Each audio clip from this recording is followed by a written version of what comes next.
Hello बच्चों, कैसे हो? बढ़िया। आप बढ़िया तो मैं भी बढ़िया। तो देखो बच्चों, आज हमें क्या पढ़ाई करनी है। आज है हमारे पास क्लास 11th का यूनिट नंबर 6 का वीडियो नंबर 1। तो बेटे आज हम यूनिट नंबर 6 स्टार्ट करने जा रहे हैं और इससे पहले 5 यूनिट आपको प्लेलिस्ट में भी मिल जाएंगे, नीचे डिस्क्रिप्शन में भी मिल जाएंगे और कुछ समय बाद आई बटन में भी लिंक आ जाएगा, जहां आप क्लास 11th के यूनिट नंबर 1, 2, 3, 4, 5 के सभी टॉपिक्स के सभी वीडियोस देख सकते हो, समझ सकते हो और अपने सुंदर से नोट्स बना सकते हो, जो एग्ज़ाम में आपकी बहुत ज़्यादा हेल्प करेंगे। इसी के साथ साथ आपको नीचे डिस्क्रिप्शन में PDF नोट्स का लिंक भी मिल जाएगा और आप PDF नोट्स के लिए टेलीग्राम पर भी सर्च कर सकते हो KMD सहारनपुर। तो देखते हैं आज का हमारा टारगेट क्या है। आज बेटे हमें यूनिट नंबर 6 स्टार्ट करना है और यूनिट नंबर 6 का आज का हमारा नाम है ऊष्मागतिकी, या ऊष्मागतिकी को हम इंग्लिश में कहते हैं थर्मोडायनामिक्स। क्या कहते हैं? थर्मोडायनामिक्स। तो आज हमें ऊष्मागतिकी या थर्मोडायनामिक्स वाला यूनिट स्टार्ट करना है और इस यूनिट में हमें किन किन चीज़ों पर ध्यान देना पड़ेगा उसके बारे में बात करेंगे। मैं 1 मिनट फ़ोन साइलेंट कर दूं अपना, ठीक है। तो हम बात करेंगे ऊष्मागतिकी या थर्मोडायनामिक्स के बारे में, ठीक है। और बहुत इजी वे में हम समझेंगे। बस हमेशा एक बात का ध्यान रखा करो कि आप मेरे साथ साथ लिखा करो। जब भी मैं कहता हूँ लिखने के लिए, तो आपको अपनी नोटबुक में लिखते रहना चाहिए। लिखने की आदत आपको होनी चाहिए, जब भी आप एग्ज़ाम में कुछ कर पाओगे, ठीक है। तो स्टार्ट करें। तो हमारा जो यूनिट है उसका नाम है ऊष्मागतिकी और ऊष्मागतिकी यूनिट नाम से ही एकदम सबसे पहला क्वेश्चन दिमाग में ये आता है कि सर ऊष्मागतिकी क्या होता है। तो ऊष्मागतिकी के बारे में समझते हैं। चलो, ये जो ऊष्मागतिकी है ना, ये भौतिक रसायन की वो शाखा है जिसमें हम किसी अभिक्रिया से संबंधित ऊष्मा परिवर्तनों या ऊर्जा परिवर्तनों का अध्ययन करते हैं। भाई कोई भी रासायनिक अभिक्रिया जब संपन्न होती है ना, कोई भी केमिकल रिएक्शन चलती है, तो उस रिएक्शन में या तो ऊष्मा उत्सर्जित होगी या तो ऊष्मा अवशोषित होगी। कितनी ऊष्मा उत्सर्जित हुई, कितनी ऊष्मा अवशोषित हुई, किस तरीके से ऊष्मा उत्सर्जित हुई, किस तरीके से अवशोषित हुई, या कोई ऊष्मा ना तो उत्सर्जित हुई ना तो अवशोषित हुई। तो किसी भी रासायनिक अभिक्रिया से संबंधित ऊष्मा के परिवर्तनों का अध्ययन भौतिक रसायन की जिस शाखा में हम करते हैं उस शाखा को कहते हैं हम थर्मोडायनामिक्स या ऊष्मागतिकी, ठीक है। तो सबसे पहले तो इस लाइन को जरूर लिखेंगे हम, यहाँ से लिखेंगे, लिखो आप मेरे साथ साथ, भौतिक रसायन की वह शाखा, भौतिक रसायन की वह शाखा जिसमें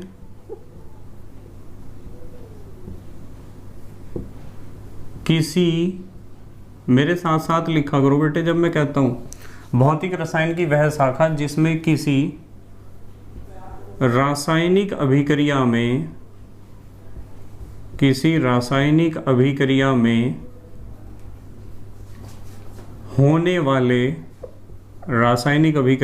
होने वाले ऊष्मा या ऊर्जा, ऊष्मा कह दो या ऊर्जा कह दो, एक ही बात है। भौतिक रसायन की वह शाखा जिसमें किसी रासायनिक अभिक्रिया में होने वाले ऊष्मा या ऊर्जा परिवर्तनों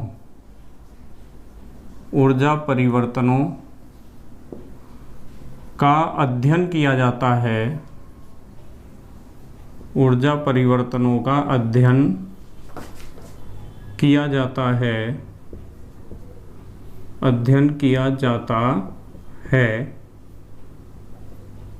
कोमा क्या कहलाती है? ऊष्मागतिकी।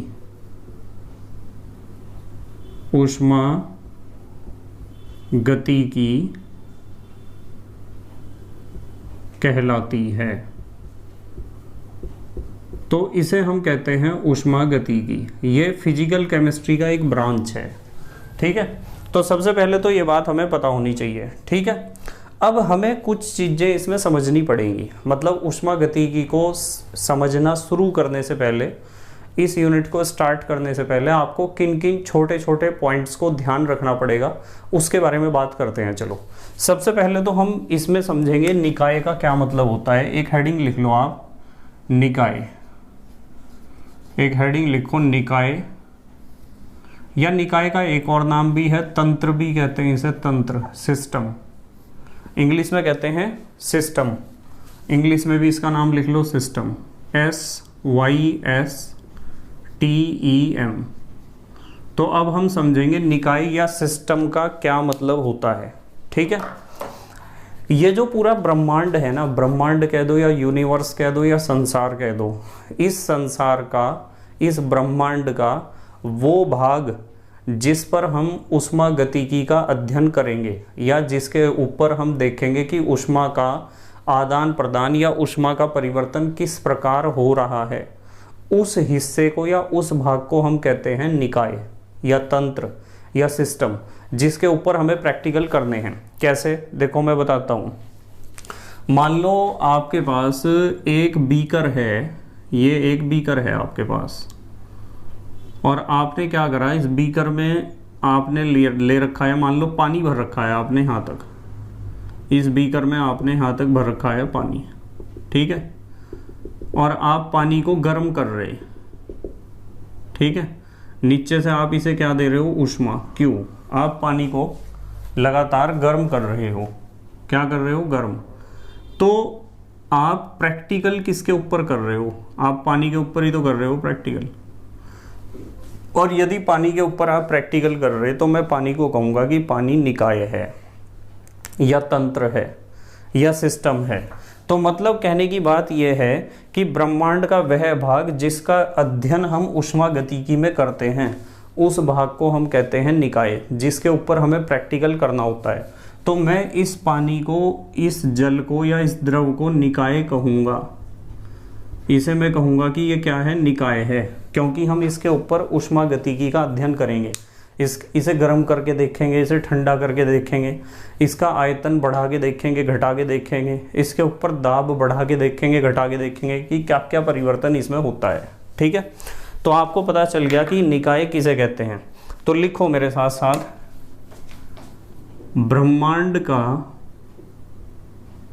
ब्रह्मांड को आप संसार भी लिख सकते हो, और यूनिवर्स भी लिख सकते हो, या दुनिया भी लिख सकते हो, आपकी मर्जी है, ठीक है।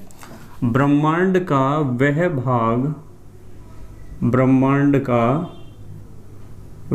भाग जिसका अध्ययन, ब्रह्मांड का वह भाग जिसका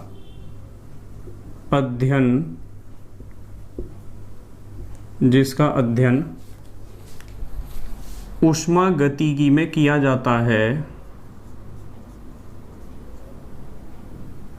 जिसका अध्ययन ऊष्मागतिकी, थोड़ा सही लिखूं इसे,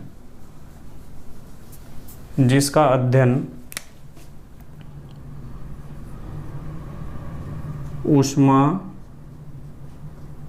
ऊष्मागतिकी में किया जाता है, ऊष्मागतिकी में किया जाता है, कोमा क्या कहलाता है, निकाय या तंत्र या सिस्टम भी आप कह सकते हो, निकाय या तंत्र कहलाता है।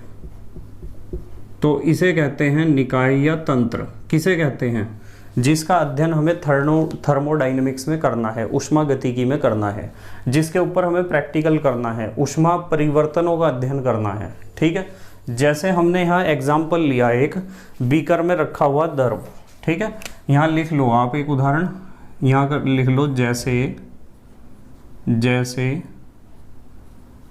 बीकर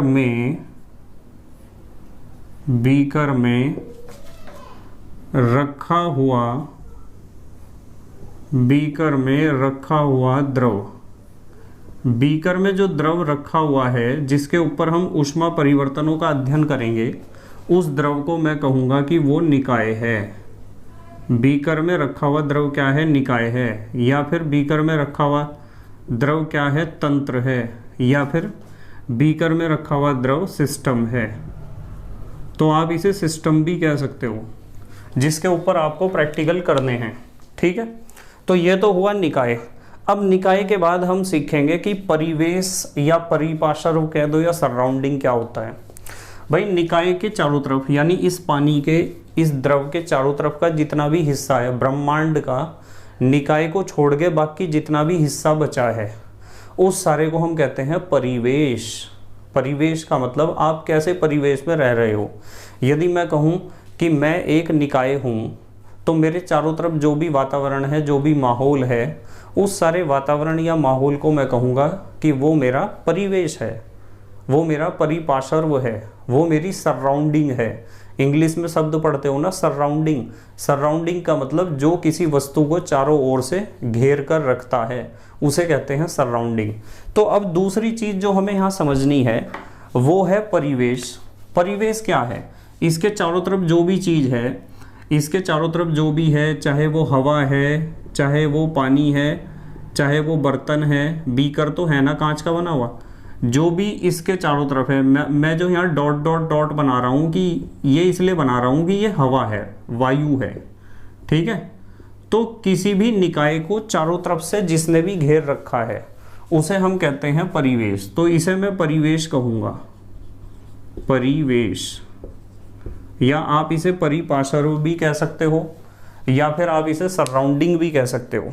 ठीक है, तो दूसरी हेडिंग हम लिखते हैं परिवेश। एक आपको परिवेश के बारे में भी जरूर पता होना चाहिए। ये बातें यदि आपको पता होंगी तो आप चैप्टर को बहुत आसानी से समझ पाओगे। परिवेश, परिवेश का दूसरा नाम होता है परिपार्श्व। लिखा करो मेरे साथ साथ, परिवेश कहो या परिपार्श्व कहो या सराउंडिंग्स कहो। ठीक है, परिवेश या परिपार्श्व या सराउंडिंग्स। तो इसका मतलब क्या बताया मैंने कि ब्रह्मांड का वो हिस्सा जो निकाय के अलावा बचा है। ठीक है, तो आप इस बात को कैसे लिख सकते हो? ब्रह्मांड का वह भाग जो निकाय के चारों ओर होता है। तो यहाँ लिखते हैं हम, मेरे साथ साथ लिखो, ब्रह्मांड का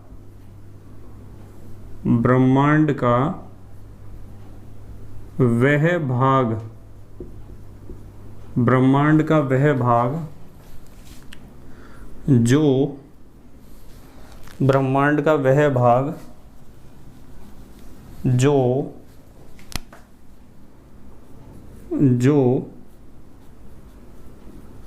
निकाय के चारों ओर, जो निकाय के चारों ओर होता है, निकाय के चारों ओर होता है, कोमा, क्या कहलाता है? परिवेश। क्या कहलाता है? परिवेश। परिवेश कहलाता है, परिवेश कहलाता है। जो भी हिस्सा निकाय के चारों तरफ होगा उसे आप परिवेश कहोगे।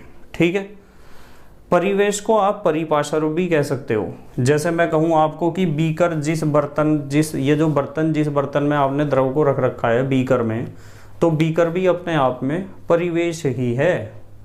और बीकर के बाहर यदि हवा है तो हवा भी परिवेश ही है। ठीक है, यदि आप एक बंद बर्तन लेते हो ना और उसमें पानी, चाय या दूध लेते हो और उसे किसी नदी में डुबा देते हो, तो उस बर्तन के अंदर जो गर्म द्रव है उसे तो मैं निकाय कहूँगा। और नदी के अंदर आपने डुबा दिया तो उस निकाय के चारों तरफ भी तो पानी है, तो उस पानी को, जो पानी उस बर्तन के अंदर था वो तो निकाय है, और जो पानी नदी में है यानी बर्तन के बाहर है तो वो भी पानी, पर उसे आप निकाय नहीं कहोगे, उसे आप कहोगे परिवेश। ठीक है, तो आपको दोनों में फ़र्क पता होना चाहिए कि परिवेश का क्या मतलब होता है। जो निकाय को चारों ओर से घेर के रखता है उसे कहते हैं हम परिवेश। अच्छा, एक चीज़ और समझनी पड़ेगी आपको, एक चीज़ आपको समझनी पड़ेगी, परिसीमा। परिसीमा, एक परिसीमा का भी आपको पता होना चाहिए।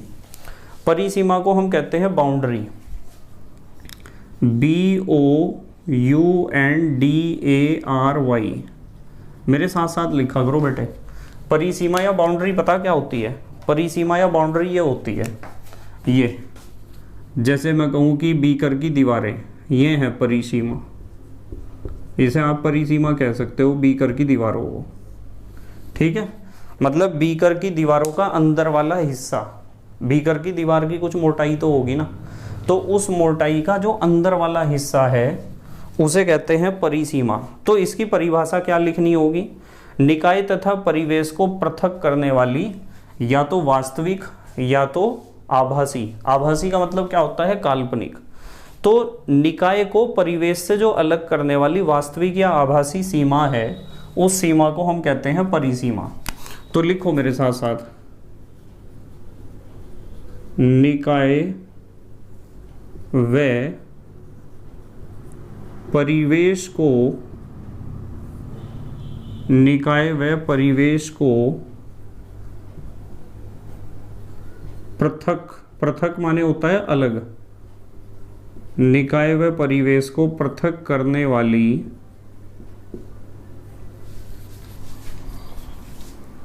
वास्तविक, पृथक करने वाली वास्तविक या आभासी, वास्तविक या आभासी सीमाएं, सीमाएं माने बाउंड्री, सीमाएं कोमा परिसीमा कहलाती हैं। परिसीमा कहलाती हैं, ठीक है। ये क्या कहलाती हैं? परिसीमा।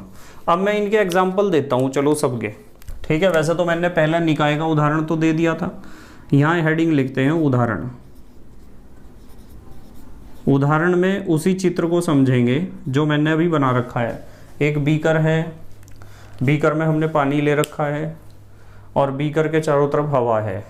तो यदि कोई आपसे पूछता है कि इसमें समझाओ निकाय क्या है, परिवेश क्या है और परिसीमा क्या है, ठीक है, तो आप कहोगे कि बीकर में रखा जो द्रव है ना, बीकर में रखा द्रव, जो बीकर में रखा द्रव है, ये तो है निकाय।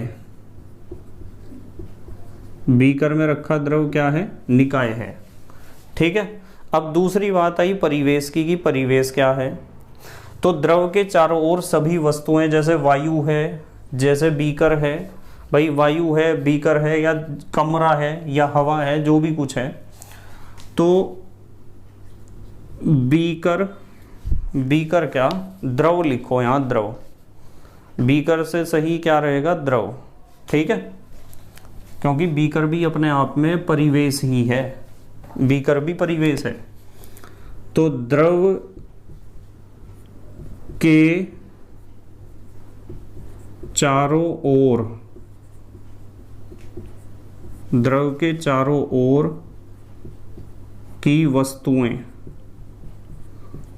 जिन्होंने द्रव को चारों ओर से घेर रखा है, तो द्रव के चारों ओर की वस्तुएं जो हैं, जैसे करके लिखते हैं, चलो कौन कौन सी वस्तुएं हो सकती हैं। द्रव के चारों ओर की वस्तुएं जैसे, जैसे बीकर, बीकर कोमा वायु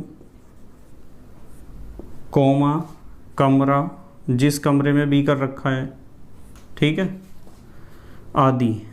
बीकर के चारों तरफ जितनी भी वस्तुएं हैं, सॉरी द्रव के चारों तरफ जितनी भी वस्तुएं हैं, उन सभी वस्तुओं को आप कहोगे परिवेश। क्या कहोगे? परिवेश या परिपार्श्व, ठीक है। तो हमें पता चल गया कि बीकर में रखा हुआ द्रव तो निकाय है, और द्रव के चारों ओर की जितनी भी वस्तुएं हैं, वे सभी वस्तुएं क्या हैं? परिवेश हैं। और बीकर की दीवार का जो अंदर वाला हिस्सा है, या फिर आप एक काम करो, बीकर की दीवार ही लिख दो, बीकर की दीवार वैसे तो अंदर वाला हिस्सा होना चाहिए, अंदर वाला हिस्सा ही होता है दीवार का अंदर वाला हिस्सा। बीकर की दीवार होती है परिसीमा। क्या होती है? परिसीमा। इस एग्जाम्पल की बात कर रहे हैं हम, तो इस एग्जाम्पल में आपको पता होना चाहिए। देखो अब तक मैंने कितनी चीज़ आपको समझाई है। सबसे पहले मैंने आपको समझाया है निकाय किसे कहते हैं। निकाय ब्रह्मांड का वो हिस्सा है जिसके ऊपर आप ऊष्मा गतिकी का अध्ययन करोगे, जिसके ऊपर आप विभिन्न प्रयोग करोगे। तो जैसे यहाँ इस बीकर में रखा हुआ द्रव क्या है? निकाय है। निकाय के बाद मैंने आपको समझाया परिवेश। परिवेश किसे कहते हैं? ब्रह्मांड का वो हिस्सा जो निकाय को चारों तरफ से घेर के रखता है, या निकाय जिस हिस्से में रखा होता है। निकाय जिस भी स्थान पर रखा होता है वो स्थान क्या कहलाता है? परिवेश कहलाता है। परिवेश के बाद मैंने बताया परिसीमा। परिसीमा में मैंने आपको बताया कि परिसीमा वो सीमा है या वो बाउंड्री है जो निकाय को परिवेश से अलग करती है। तो निकाय को परिवेश से अलग करने वाली जो भी सीमा होगी, जो भी बाउंड्री होगी, उसे हम कहते हैं परिसीमा। फिर हमने इसका एक उदाहरण लिया। उदाहरण में पढ़ा कि जो बीकर में रखा हुआ द्रव है वो तो निकाय है, और इस द्रव के बाहर जितनी भी चीज़ें हैं जिन्होंने द्रव को घेर रखा है, जैसे बीकर ने घेर रखा है, और बीकर के बाहर जो हवा है उसने घेर रखा है, कमरे ने घेर रखा है, या कमरे में और भी चीज़ें रखी हुई होंगी, आप भी तो होंगे उसी कमरे में, तो आप भी परिवेश के अंतर्गत ही आओगे। तो वो सब क्या होते हैं? परिवेश। उसके बाद हमने पढ़ा परिसीमा। इसमें क्या पढ़ा? बीकर की दीवारें क्या हैं? परिसीमा है। ठीक है, परिसीमा कह दो या बाउंड्री कह दो, एक ही बात है। तो ये तीन चीज़ें तो आपको पढ़नी होंगी बिल्कुल। अब हम स्टार्ट करते हैं कि संगठन के आधार पर निकाय कितने प्रकार के होते हैं। एक हेडिंग लिखो, आप हेडिंग लिखो मेरे साथ साथ, संगठन। संगठन, संगठन के आधार पर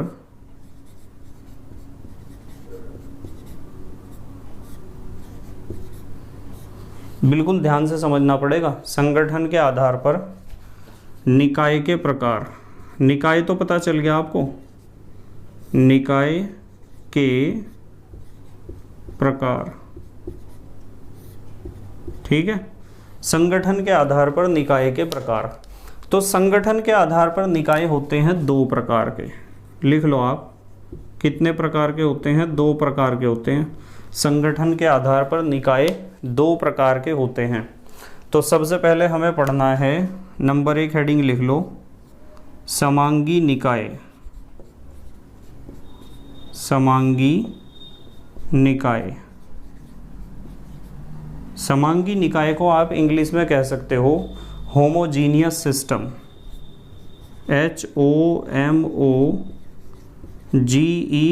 HOMOGENEOUS, होमोजीनियस सिस्टम।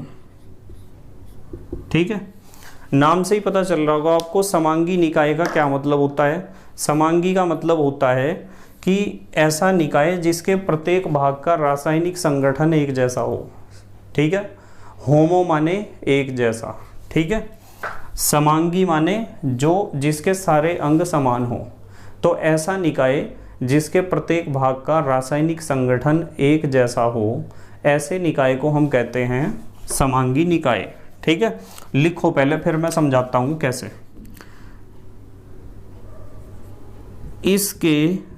इसके लिख लो या इनके लिख लो। बस मैं यूं नहीं लिख रहा कि इस निकाय के या इस प्रकार के निकाय के, ऐसे नहीं लिखा, सिर्फ लिख दिया इसके। इसके का मतलब समझ जाओ, समांगी निकाय की बात कर रहे हैं हम। इसके प्रत्येक भाग का रासायनिक संगठन, प्रत्येक भाग का रासायनिक संगठन समान होता है।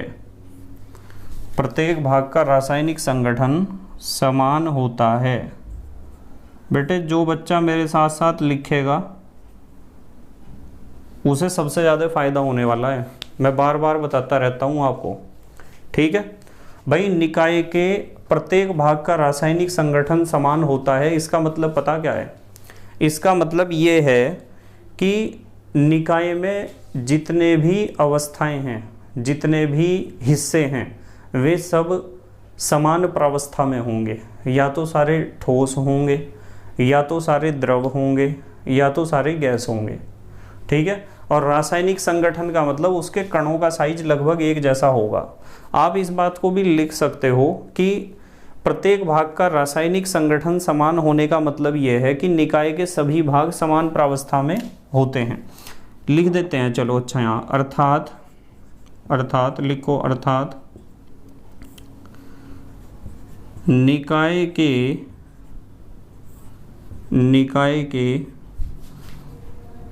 सभी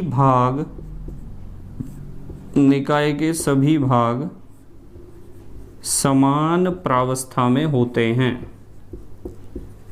निकाय के सभी भाग समान प्रावस्था में होते हैं। निकाय के सभी भाग समान प्रावस्था में होते हैं। यानी ऐसा नहीं होने का कि एक हिस्सा ठोस है, दूसरा द्रव है, एक गैस है, ऐसा नहीं होने का। जैसे इसके एग्जाम्पल लिखते हैं। चलो यहाँ एक हेडिंग लिख लो, जैसे।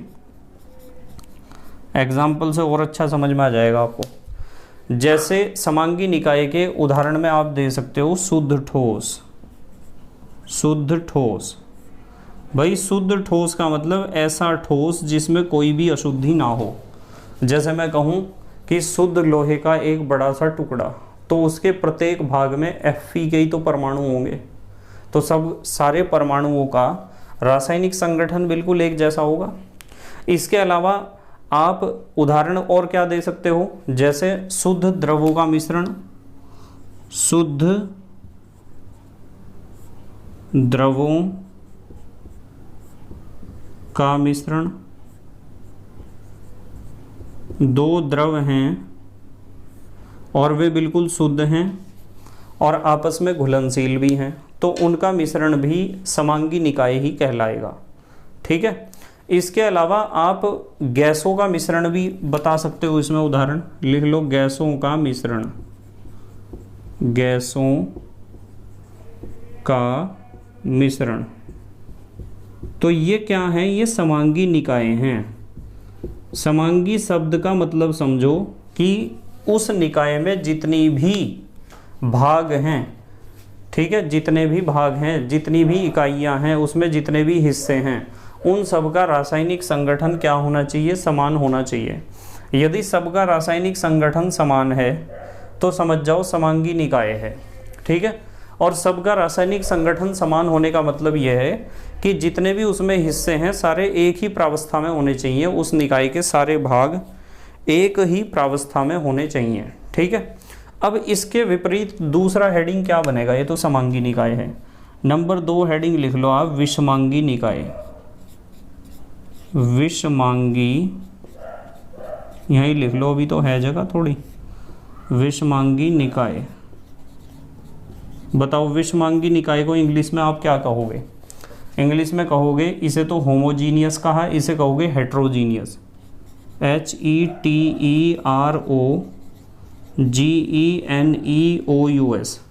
Heterogeneous system. हेट्रोजीनियस सिस्टम इसके बिल्कुल अपोजिट होगा, नाम से ही पता चल गया होगा आपको। प्रत्येक भाग का रासायनिक संगठन अलग अलग। लिख लो, इसके प्रत्येक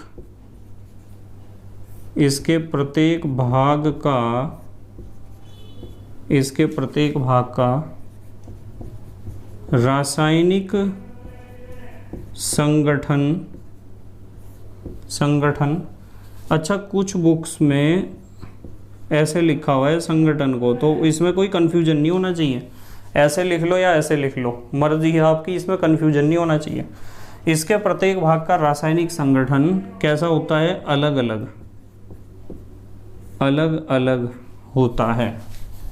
प्रत्येक भाग का रासायनिक संगठन अलग अलग होता है। ठीक है। यानी जितने भी उसमें हिस्से हैं, जितने भी भाग हैं, वे अलग अलग किस में होंगे? प्रावस्थाओं में होंगे। ठीक है। यहां लिख लो। अच्छा, अर्थात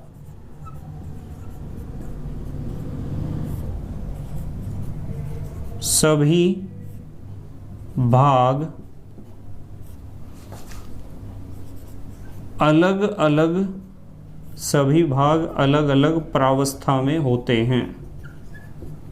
यानी कोई ठोस है, कोई द्रव है, कोई गैस है, अलग अलग प्रावस्था होगी सबकी, अलग अलग प्रावस्था में होते हैं। ठीक है, यदि सारे एक ही प्रावस्था में हुए फिर तो वो समांगी निकाय होगा, और यदि सब अलग अलग प्रावस्थाओं में हो रहे या 2 या 3 तरह की प्रावस्थाएं आपको मिल रही तो विषमांगी निकाय होगा। ठीक है, अच्छा उदाहरण देखो, उदाहरण देख लो इसके। उदाहरण में सबसे पहले तो आप लिखो, ये उदाहरण जरूर याद रखना है आपको, कोलाइडी विलयन। अब ये कोलाइडी विलयन क्या होता है इसके बारे में भी मैं आपको बताऊंगा। वैसे तो 12th क्लास में ये पूरा चैप्टर है, 12th क्लास में इसके बारे में हम बहुत डिटेल में पढ़ेंगे कोलाइडी विलयन के बारे में कि कोलाइडी विलयन क्या होता है। पर थोड़ा सा हिंट तो मैं यहाँ भी आपको दे दूंगा कि कोलाइडी विलयन का क्या मतलब है। ठीक है, या फिर एक उदाहरण और दे सकते हो, जो अघुलनशील द्रव होते हैं ना, अघुलनशील नहीं लिखते, यहाँ जगह कम है, यहाँ हम लिखेंगे अविलेय। यहाँ हम लिख अघुलनशील और अविलेय दोनों का एक ही तो मतलब होता है, जगह कम है ना। अविलेय यानी अघुलनशील द्रवों के मिश्रण। मान लो 2 द्रव ऐसे हैं जो आपस में घुलते नहीं हैं, तो उनका मिश्रण भी एक विषमांगी निकाय होगा। क्या होगा? विषमांगी निकाय। तो इतनी बातें हमने पढ़ ली। कोलाइडी विलयन के बारे में बताऊंगा मैं अभी, वैसे चलो अभी बता देता हूँ। कोलाइडी विलयन का मतलब ऐसा विलयन, जैसे पानी में आपने गोंद घोल दिया तो वो कोई वास्तविक विलयन नहीं बनता है। जैसे पानी में आपने जिलेटिन घोल दिया, एल्ब्यूमिन घोल दिया, या फिर आपने कभी मांड देखा है? मांड मम्मी बनाती है ना घर में। मांड शायद शब्द अजीब सा लग रहा होगा कुछ बच्चों को, पर जब खुले बर्तन में चावल बनाए जाते हैं ना, तो चावल का पानी अलग निकालना पड़ता है। फिर या तो चावल आप प्रेशर कुकर में बनाओगे और या फिर चावल आप बनाओगे खुले बर्तन में। आपका मतलब आपकी मम्मी बनाएंगी। ठीक है, कभी सोचो कि सर ने हमें ही कह दिया कि हम ही बनाएंगे चावल। वैसे आपने बना लिए तो कोई पाप नहीं होने का है, आप बनाओगे तो बहुत अच्छा लगेगा। तो जो चावल होते हैं जब खुले बर्तन में बनाए जाते हैं तो उनमें से मांड निकलता है, और वो जो मांड यानी चावल का पानी होता है वो कोई वास्तविक विलयन नहीं होता है, वो होता है कोलाइडी विलयन। अब तुम यूँ कहोगे कि सर कैसे, मतलब हमें कैसे पता चलेगा कि कौन कोलाइडी विलयन है और कौन वास्तविक विलयन है? तो मैं बताता हूँ आपको। वैसे तो 12th क्लास में मैंने इस टॉपिक का पूरा पोस्टमार्टम कर रखा है। यदि आपको बहुत डिटेल में पढ़ना है तो आप सर्च कर सकते हो यूट्यूब पर कोलाइडी विलयन बाय KMD सहारनपुर, तो आपके सामने कोलाइडी विलयन का पूरा कच्चा चिट्ठा खुल जाएगा। पर यदि आप यहीं थोड़ा सा समझना चाहते हो और आप चाहते हो कि सर हमें कैसे पता चलेगा कि कोलाइडी विलयन कौन से होते हैं और वास्तविक विलयन कौन से होते हैं, तो मैं कुछ पहचान के तरीके बताता हूँ आपको। इनमें जो सबसे पहला तरीका है वो ये है कि जो भी कोलाइडी विलयन होता है ना, वो जब उसे आप फिल्टर पेपर से छानते हो या पार्चमेंट पेपर से छानते हो तो वो बहुत आसानी से नहीं आर पार निकलता है उसके, वो मुश्किल से आर पार निकलता है। मान लो आपके पास कोई पार्चमेंट पेपर है या फिल्टर पेपर है और आपने उसके ऊपर मांड डाल दिया, तो मांड क्या आसानी से नीचे निकल जाएगा? नहीं, आपको उंगली से यूँ करना पड़ेगा, यूँ उंगली से यूँ कर करके ज़बरदस्ती नीचे निकाल लोगे आप उसे। तो समझ जाओ, जो भी विलयन इस तरह का व्यवहार करता है वो वास्तविक विलयन नहीं है, वो कोलाइडी विलयन है।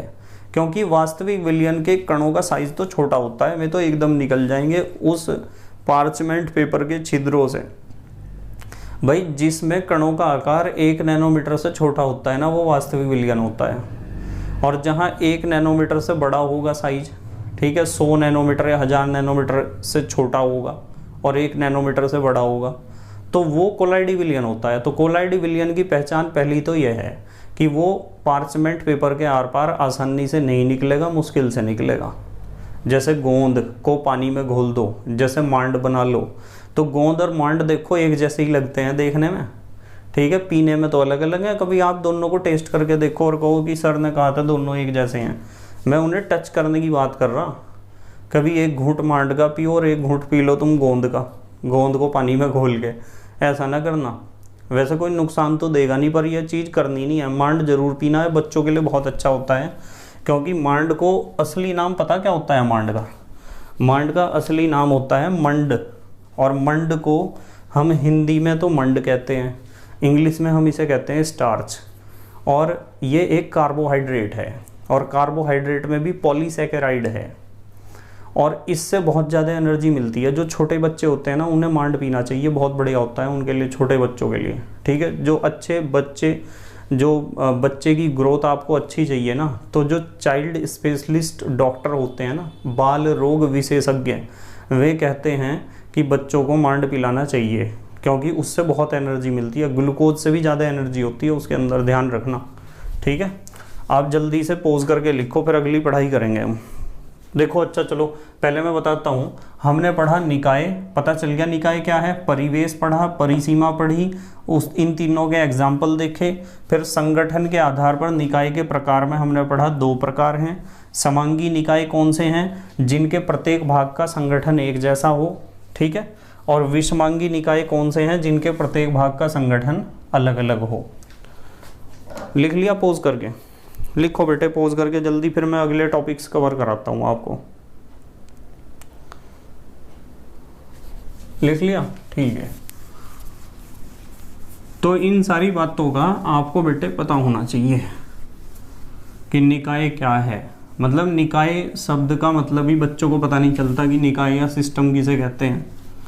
भाई निकाय ब्रह्मांड का वो हिस्सा है जिसके ऊपर आपको ऊष्मागतिकी का अध्ययन करना है, जिसके ऊपर आपको चेंज करना है, कभी ताप का, यानी कभी ताप उसका बदलना है, कभी दाब उसके ऊपर बदलना है, कभी उसका आयतन बदल के देखना है, कभी उसे ऊष्मा देकर देखनी है कि उसमें क्या परिवर्तन हो रहा है, कभी उससे ऊष्मा छीननी है यानी उसे ठंडा करना है और देखना है कि उसमें क्या क्या परिवर्तन होते हैं।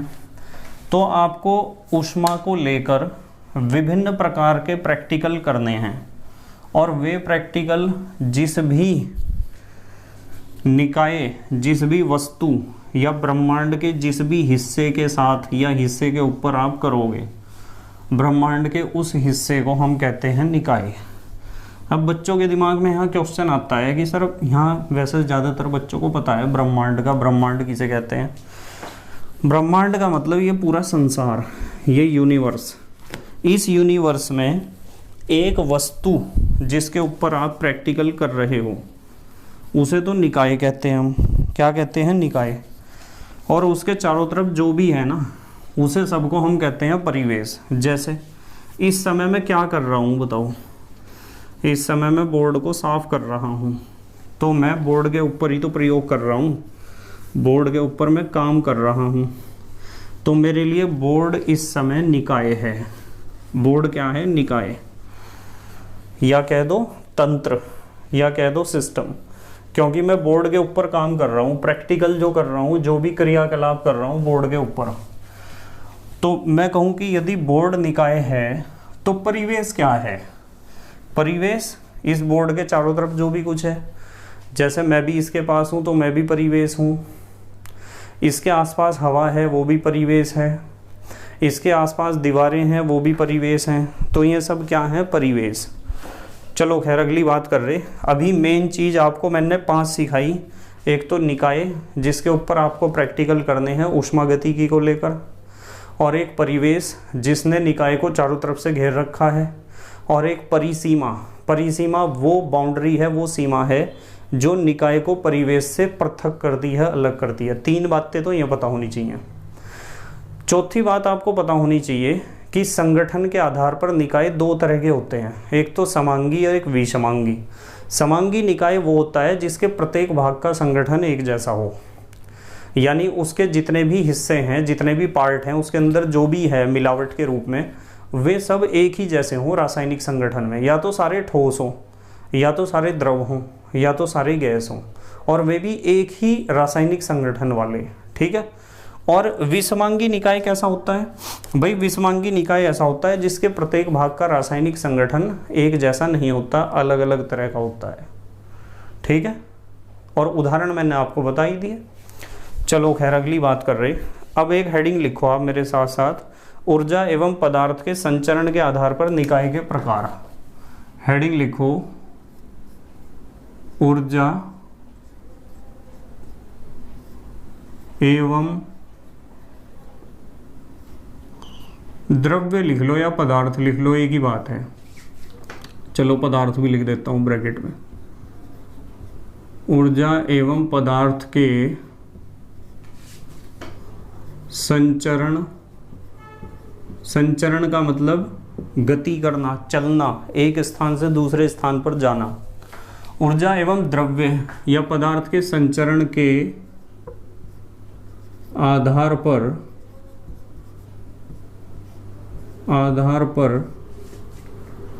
निकाय के प्रकार, निकाय कह दो या तंत्र कह दो, निकाय के प्रकार। तो अब हमें देखना है कि ऊर्जा और पदार्थ के संचरण के आधार पर निकाय कितने प्रकार के होते हैं। और मैं आपको बताता हूँ, बहुत इंपॉर्टेंट क्वेश्चन है, यहाँ लिख लो आप, 3 प्रकार के होते हैं, 3 प्रकार, और तीनों बहुत इंपॉर्टेंट हैं।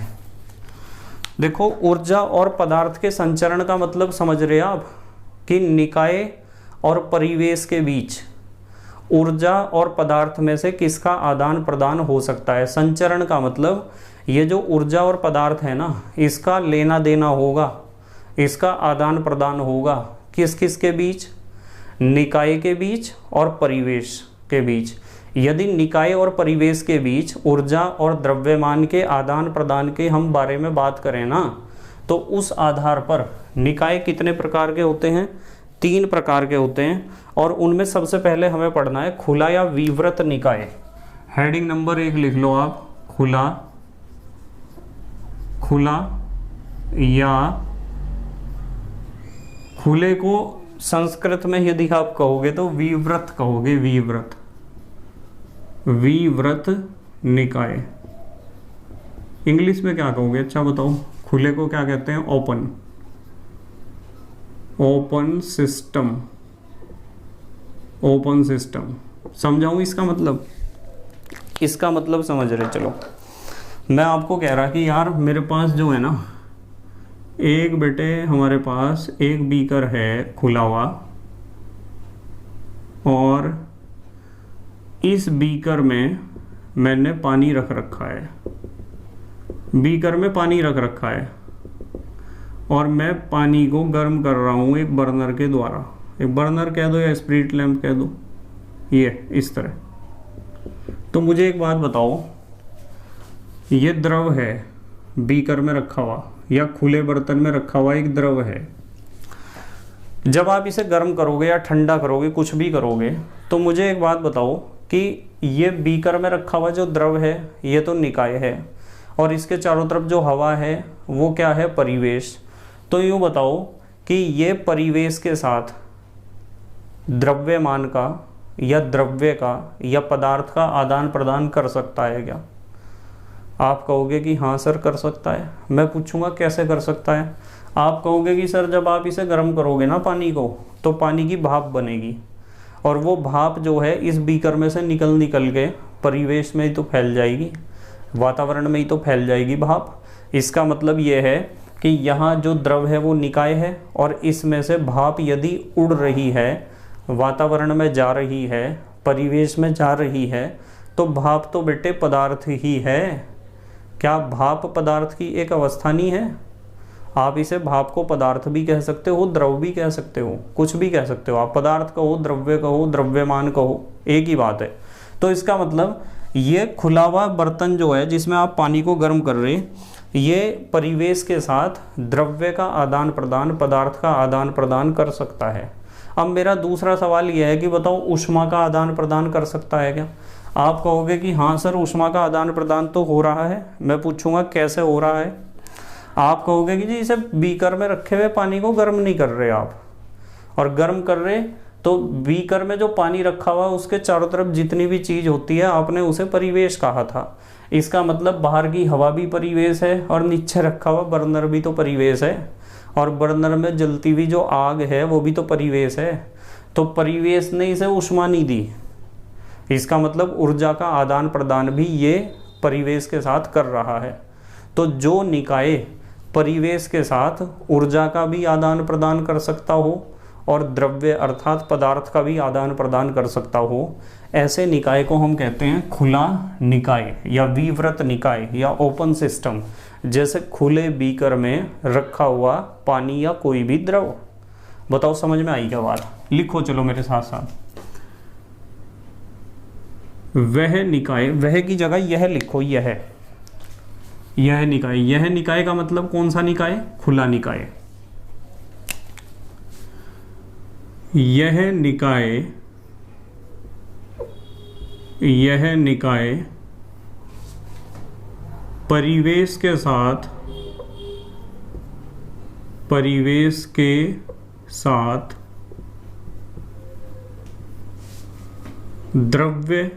द्रव्य का मतलब क्या होता है? पदार्थ। यह निकाय परिवेश के साथ द्रव्य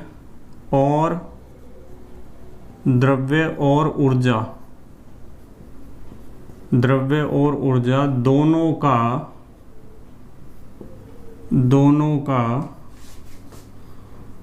आदान प्रदान यानी लेना देना आदान प्रदान कर सकता है। ठीक है, मतलब द्रव्य का भी आदान प्रदान कर सकता है और ऊर्जा का भी आदान प्रदान कर सकता है। उदाहरण मैंने आपको बता दिया। उदाहरण क्या बताया? खुले बीकर में या खुले मुंह वाले बीकर में जल को गर्म करना। जैसे या उदाहरण लिख लो, उदाहरण खुले मुंह, देखना मुंह ऐसे ही तो लिखा जाता है। खुले मुंह के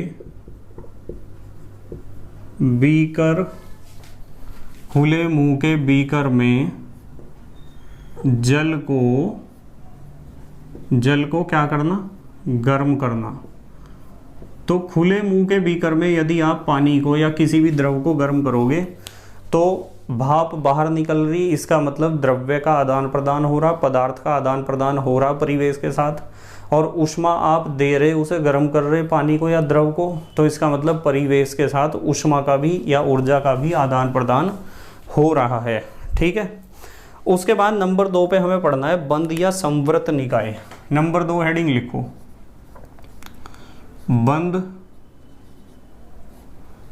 या हिंदी में आप कहोगे बंद को संवृत कहते हैं, शुद्ध हिंदी में या संस्कृत में संवृत निकाय।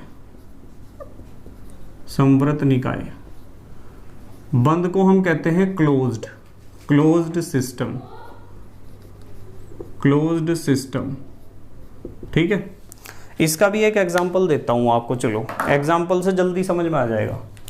मान लो ये तो हो गया इसका एग्जांपल, चलो उधर ही बनाता हूं चित्र। मान लो आपके पास एक इस तरह का बंद बर्तन है, ये बंद बर्तन है आपके पास। जैसे आप दूध लाने का जो डब्बा होता है ना घर में स्टील का, उसका ढक्कन बंद कर देते हैं हम। ठीक है, और आप दूध लेके आए, मान लो डब्बा तो है वो 2 किलो का और दूध आप लेके आए उसमें 1 किलो, तो बहुत सारी जगह खाली है ना। आपने उस डब्बे को सीधा लाके चूल्हे के ऊपर रख दिया आपने। गैस का जो चूल्हा होता है ना, या जैसा भी है लकड़ी का है जो भी है, उसके ऊपर आपने दूध को रख दिया। इसमें इतना दूध भरा हुआ है और ढक्कन हमने बंद कर रखा है।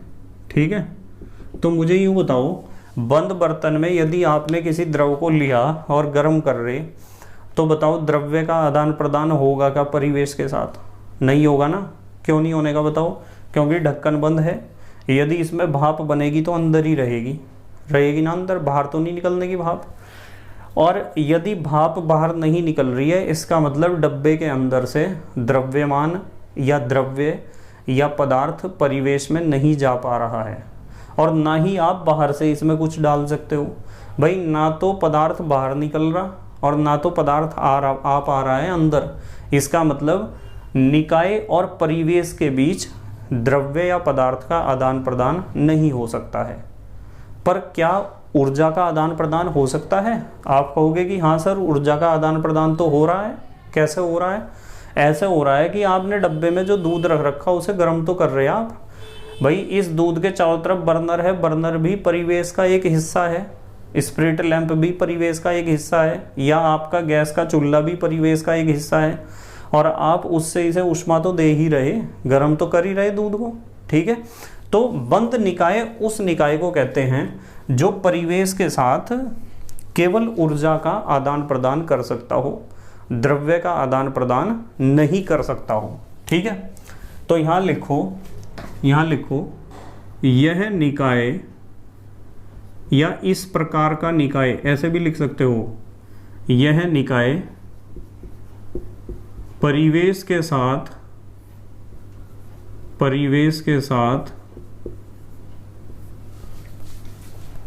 केवल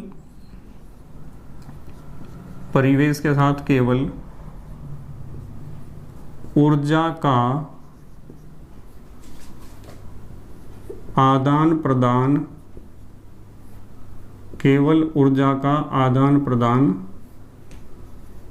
कर सकता है,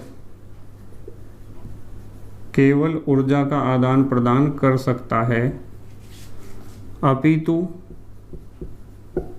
या बल्कि या यद्यपि, जो भी आप लिखते हो, अपितु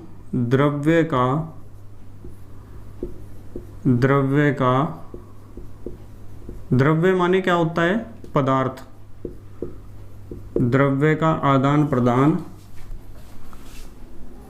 नहीं कर सकता है,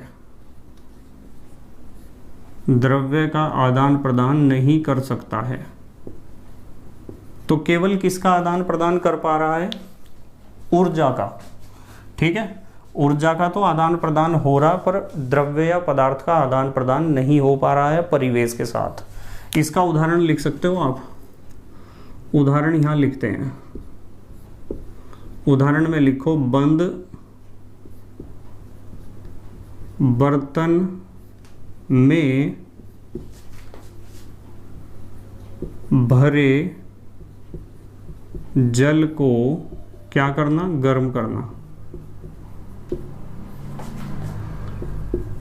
आपके पास एक बंद डब्बा है स्टील का या किसी भी मेटल का है, उसमें आपने पानी लिया या कोई भी द्रव लिया और उसे आप गर्म कर रहे, तो ऐसे निकाय को हम कहेंगे बंद या संवृत निकाय। अब आते हैं नंबर 3 पर, तीसरी हेडिंग लिखो मेरे साथ साथ, हेडिंग लिखो विलगित निकाय। विलगित निकाय को इंग्लिश में कहते हैं isolated system, ISO, isolated system. देखो आइसोलेटेड सिस्टम क्या होता है मैं बताता हूँ, बहुत आसान है, आपके समझ में आ गया होगा वैसे ज़्यादातर बच्चों के। मैं आपको यूँ कह रहा कि यार मेरे पास एक थर्मस है, थर्मस फ्लास्क कह दो या थर्मस बॉटल कह दो, ठीक है। थर्मस फ्लास्क या थर्मस बॉटल ऐसा होता है, देखो जैसे ये है, ये रखा हुआ है, याद आ गया मुझे, पानी भी पीना था, ये है थर्मस फ्लास्क। इसकी खासियत ये है कि इसमें अंदर की तरफ बीच में एक परत होती है जिसमें ग्लास फाइबर भरा होता है। आपको पता है यहाँ ग्लास फाइबर या कोई भी कुचालक पदार्थ या इंसुलेटर भरा होता है यहाँ इस जगह, और आपने थर्मस में भर लिया यहाँ गर्म पानी, या तो गर्म पानी भर लो या गर्म दूध भर लो या गर्म चाय भर लो, ठीक है। फिर चाहे इसे चूल्हे पर रख लियो, चाहे फ्रिज में रख लियो, कहीं भी रख लियो आप इसे। बताओ परिवेश के साथ द्रव्यमान का आदान प्रदान होगा क्या? द्रव्य का आदान प्रदान होगा, पदार्थ का आदान प्रदान होगा परिवेश के साथ। आप कहोगे कि सर नहीं होगा, मैं पूछूंगा क्यों नहीं होने का? आप यूँ कहोगे क्योंकि सर इसका जो ढक्कन है ना ऊपर से वो बंद है, और यदि इसका ढक्कन खुला होता जभी तो इसमें से या तो भाप निकलती बाहर या फिर हम इसमें और ज़्यादा लिक्विड डाल सकते थे। तो इसका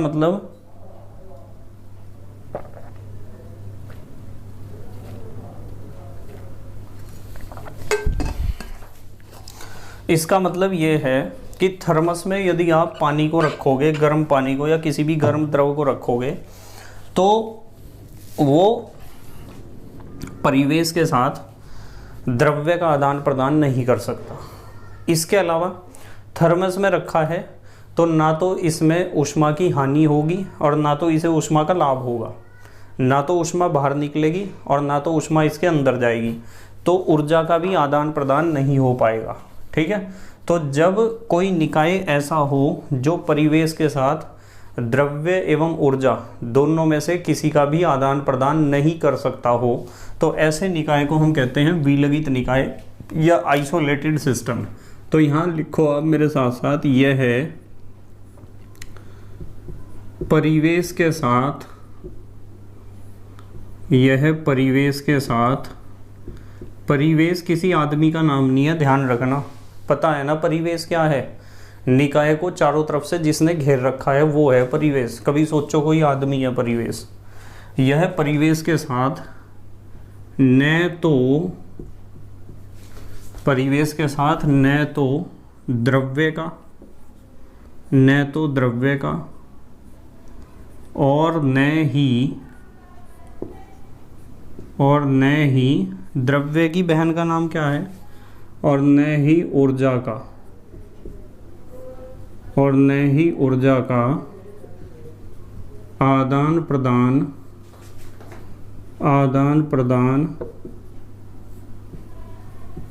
कर सकता है या करता है।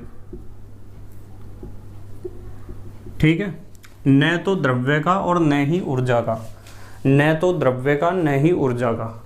जैसे आप इंग्लिश में पढ़ते हो neither nor, neither me nor you, ठीक है, पढ़ते हो ना इंग्लिश में।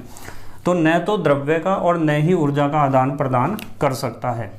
जैसे इसका उदाहरण लिख लो आप, उदाहरण थर्मस बोतल में रखा गर्म जल। थर्मस बॉटल में यदि आपने गर्म पानी रख रखा है तो वो गर्म पानी परिवेश के साथ ना तो द्रव्य का आदान प्रदान कर सकता है और न ही ऊर्जा का आदान प्रदान कर सकता है। अब आते हैं हम अपने अगले पड़ाव पर। तो ये बातें जितनी भी मैं आपको पॉइंट्स बता रहा हूँ ना बेटे, बहुत इंपॉर्टेंट पॉइंट्स हैं, सारे ध्यान से नोट करते रहो बस। अगली बात करते हैं, चलो एक हेडिंग लिखो निकाय के गुण, एक हेडिंग लिखो निकाय के गुण, निकाय के गुण। इंग्लिश में क्या कहेंगे इसे, properties of system, properties of system, निकाय के गुण या प्रॉपर्टीज ऑफ सिस्टम, इसके बारे में बात करेंगे। भाई निकाय के गुण जो है ना, दो तरह के हैं। चलो मैं बताता हूँ कि यहाँ हमें पढ़ने हैं, दो प्रकार के गुण पढ़ने हैं निकाय के, और दोनों बहुत इंपॉर्टेंट हैं। कौन कौन से पढ़ने हैं, पहली हेडिंग लिखो आप, निकाय के गुणों में सबसे पहली हेडिंग लिखो विशिष्ट या गहन गुण। हेडिंग नंबर 1 लिखो विशिष्ट, विशिष्ट या गहन गुण। इंग्लिश में पता है इसे क्या कहते हैं, इंग्लिश में इसे कहते हैं विशिष्ट या गहन गुण को intensive properties, IN intensive, intensive property, properties, intensive properties. ठीक है, विशिष्ट या गहन गुण पता कैसे होते हैं, ध्यान से समझो। विशिष्ट या गहन गुण उन गुणों को कहते हैं जो पदार्थ की मात्रा पर निर्भर नहीं करते। ठीक है, आप कहोगे कि सर जैसे, मतलब हमारी समझ में ही नहीं आया कि कौन से गुण हैं जो पदार्थ की मात्रा पर निर्भर नहीं करते। जैसे मैं आपको जो रिसेंटली मैंने आपको कुछ गुण पढ़ाए हैं उनके बारे में ही समझाता हूँ, मतलब 1-2 लेक्चर पहले। मैं आपको कहूँ कि यार मेरे पास जो है ना 1 किलो दूध है और मैं पूछ रहा कि 1 किलो दूध का कलर बताओ कैसा होता है। आप कहोगे कि सर 1 किलो दूध का कलर वाइट होता है, तो रंग एक गुण है। आपने बताया कि दूध 1 किलो है, उसका रंग सफ़ेद है, तो मैं कहूँगा कि यार आधे किलो दूध का रंग बताओ कैसा होता है। आप कहोगे कि सर आधे किलो दूध का रंग भी सफ़ेद होता है। मैं कहूँगी यार 1 पाव दूध का रंग बताओ कैसा होता है। आप कहोगे जी सफ़ेद। मैं कहूँगा कि यार 1 घूंट दूध का रंग बताओ कैसा होता है। आप कहोगे सफ़ेद। तो यूँ बताओ कि मैं मात्रा घटाता जा रहा, फिर भी आप उत्तर एक ही दे रहे हर बार। आप यूँ ही कह रहे कि जी दूध का रंग सफ़ेद होता है। तो इसका मतलब ये है कि किसी भी पदार्थ का जो कलर है, वो कलर माने रंग, वो एक ऐसा गुण है जो पदार्थ की मात्रा पर निर्भर नहीं करता है। इसी तरीके से जो बहुत सारे पदार्थ हैं, वस्तुएं हैं, निकाय हैं, उनमें कुछ गुण ऐसे होते हैं जो पदार्थ की मात्रा पर निर्भर नहीं करते हैं, और जो गुण पदार्थ की मात्रा पर निर्भर नहीं करते हैं उन गुणों को हम कहते हैं विशिष्ट गुण या गहन गुण या इंटेंसिव प्रॉपर्टीज। जैसे मैं बताता हूँ, लिखो पहले मेरे साथ साथ। ये गुण पदार्थ की, मतलब किसके गुण पढ़ रहे हैं हम? निकाय के गुण पढ़ रहे बेटे। किसके गुण पढ़ रहे? देखो निकाय के गुण, प्रॉपर्टीज ऑफ सिस्टम। ये गुण पदार्थ की मात्रा पर निर्भर नहीं करते हैं। ये गुण पदार्थ की मात्रा पर निर्भर नहीं करते हैं। कोई आपसे पूछता है कि विशिष्ट गुण या गहन गुण किसे कहते हैं, तो आप बताओगे कि जो गुण या किसी भी निकाय के वे गुण जो पदार्थ की मात्रा पर निर्भर नहीं करते हैं। ठीक है, जैसे एग्जाम्पल लिख लो। एग्जाम्पल में मैं बता रहा आपको, लिखो। सबसे पहले तो आपको विशिष्ट ऊष्मा ध्यान रखनी है। भाई विशिष्ट ऊष्मा एक ऐसा गुण है जो पदार्थ की मात्रा पर निर्भर नहीं करता है। कोमा करके लिखो। श्यानता पढ़ाया था ना, श्यानता। कोमा करके लिखो पृष्ठ तनाव। भाई पृष्ठ तनाव भी पढ़ाया था। मैं यूँ कहूँ आपको कि श्यानता, भाई विशिष्ट ऊष्मा, चलो खैर मैंने पढ़ाया नहीं अभी, पर इस चैप्टर में तो पढ़ा दूंगा। विशिष्ट ऊष्मा तो मैं आपको पढ़ाऊंगा ही, चैप्टर का नाम ही ऊष्मा गति की है। पर श्यानता तो मैंने पढ़ा दिया। श्यानता को बताया था कि जो द्रव की 2 परत होती है ना, उनके बीच का घर्षण बल। यदि आपके पास 1 लीटर द्रव है तो उसकी जितनी श्यानता है उतनी ही 10 लीटर द्रव की श्यानता होगी। गाढ़ेपन में कोई परिवर्तन नहीं आएगा।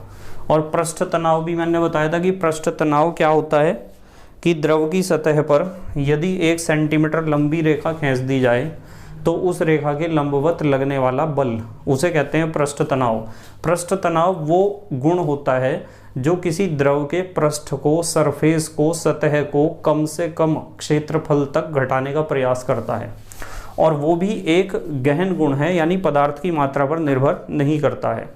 यदि 1 लीटर पानी है उसका पृष्ठ तनाव भी उतना ही होगा, और 1 पाव या फिर 1/4 लीटर पानी है उसका पृष्ठ तनाव भी उतना ही होगा, और 1 बूंद पानी है उसका पृष्ठ तनाव भी उतना ही होगा। मात्रा बदलने से पृष्ठ तनाव या श्यानता या विशिष्ट ऊष्मा नहीं बदलते हैं। ठीक है, इसके अलावा और भी एग्जाम्पल लिख लो आप।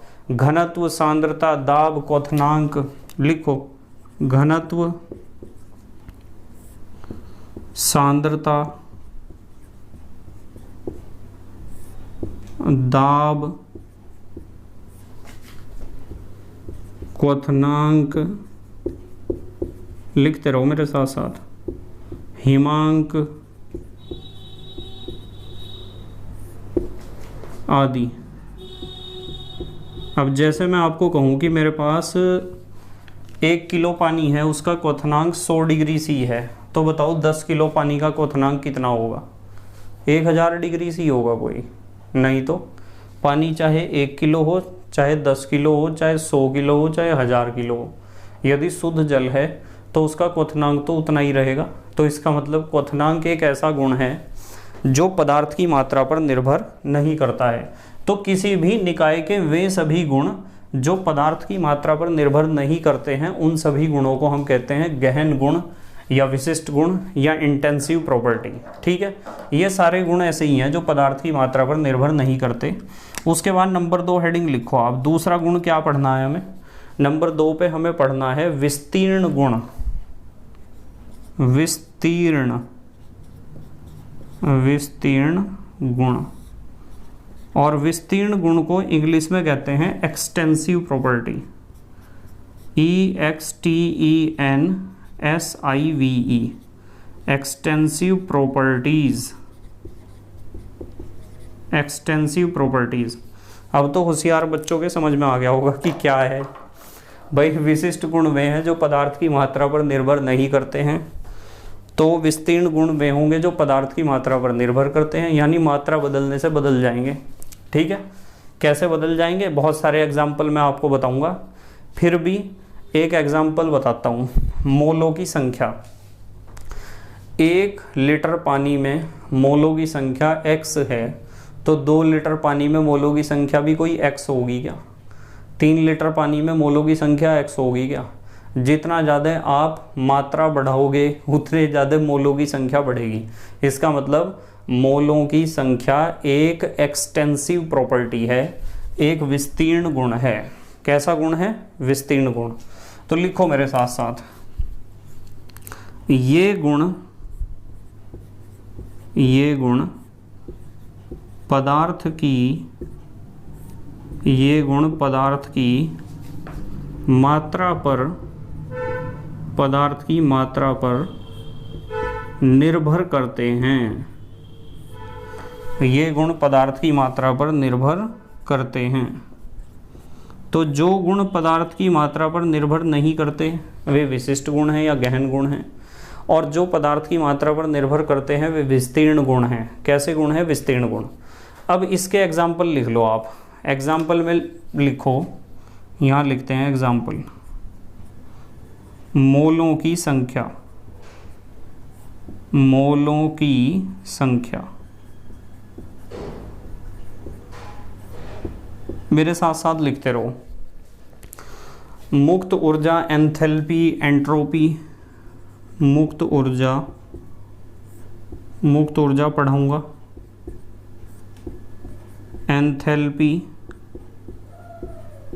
एंथैल्पी भी पढ़ाऊंगा। ये सभी चीज़ें इसी चैप्टर में आएंगी। एंट्रोपी भी पढ़ाऊंगा, ये सारी चीज़ें समझाऊंगा बेटे। ये सब कैसे गुण हैं? विस्तीर्ण गुण हैं, सबके बारे में पढ़ना है। द्रव्यमान, आयतन, द्रव्यमान कोमा आयतन कोमा आंतरिक ऊर्जा। अच्छा, जो बच्चे लिखते हैं ना मेरे साथ, उन्हें हमेशा बहुत फ़ायदा होता है, ध्यान रखो इस चीज़ को, जो मेरे साथ साथ लिखते रहते हैं। और जो मेरे साथ साथ नहीं लिखते ना, उन्हें बाद में बहुत प्रॉब्लम होती है, काम उनका पेंडिंग ही पड़ा रहता है हमेशा। जल्दी से पोज करके पूरा कर लो जितना छूट गया आपका, फिर अगले बात बताता हूँ आपको। बहुत बढ़िया, लिख लिया बेटे? ठीक है। तो आपको एक तो ये बात पता होनी चाहिए कि यदि मैं आपसे पूछ लूँ कि यार मेरे पास 1 कप चाय रखा हुआ है टेबल के ऊपर, मेरी मेज़ पे 1 कप चाय है, तो बताइए ज़रा चाय कैसा निकाय है? खुला निकाय है या बंद निकाय है या विलगित निकाय है? बता सकते हो? 1 कप चाय बताओ कैसा निकाय है? तो आप कहोगे कि सर 1 कप चाय तो खुला निकाय है। मैं पूछूंगा क्यों है खुला निकाय, बताओ जरा क्यों है खुला निकाय? तो आप कहोगे कि क्योंकि सर चाय जो है ना वो वातावरण के साथ द्रव्य का आदान प्रदान भी कर सकती है और ऊष्मा का आदान प्रदान भी कर सकती है। मैं पूछूंगा क्यों, द्रव्य का आदान प्रदान कैसे कर सकती है? तो कुछ बच्चे कहेंगे कि सर चाय में से भाप उड़ रही और भाप वातावरण में जा रही है, इसका मतलब द्रव्य का आदान प्रदान हो रहा है।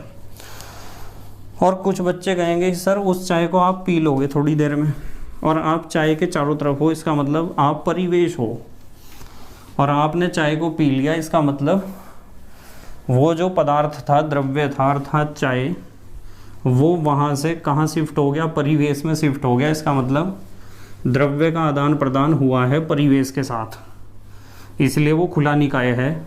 और ऊष्मा यदि चाय आप नहीं पियोगे, उसे रख के रखोगे बहुत देर तक, तो वो ठंडी हो जाएगी।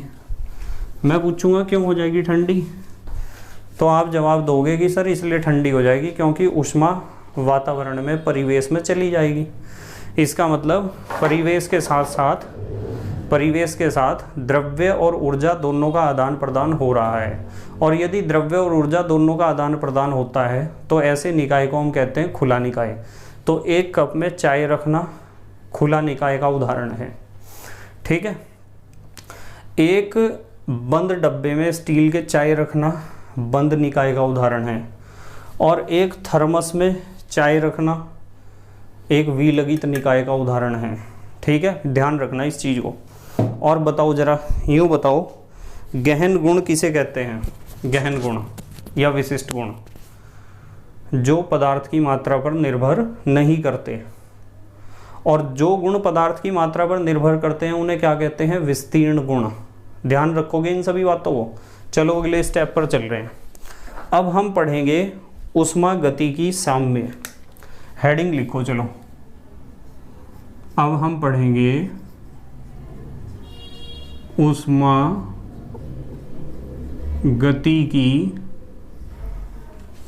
साम्य, या फिर आप इंग्लिश में कह सकते हो थर्मोडायनामिक इक्विलिब्रियम।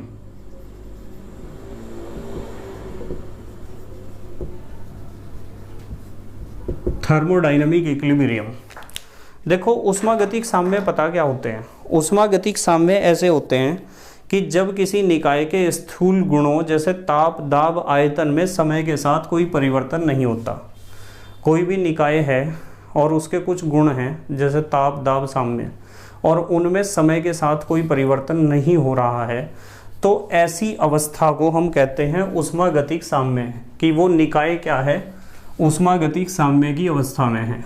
लिख लो चलो, अच्छा पहले लिखो। जब किसी निकाय के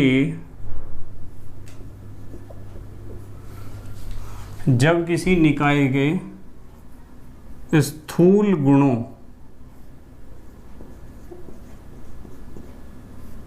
गुणों ब्रैकेट में लिखो ताप, दाब, साम्य, ताप, दाब, आयतन लिखो। दिमाग ही पता नहीं कहाँ कहाँ काम कर रहा। ताप, दाब, आयतन। जब किसी निकाय के स्थूल गुणों जैसे ताप, दाब, आयतन में समय के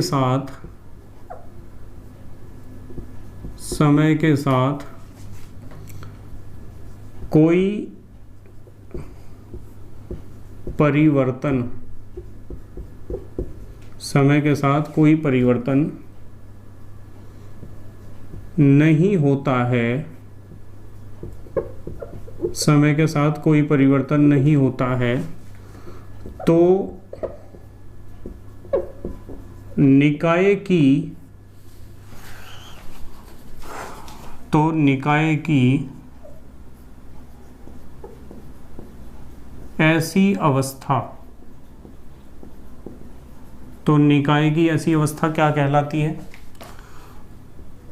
ऊष्मागतिक। निकाय की ऐसी अवस्था ऊष्मागतिक साम्य कहलाती है।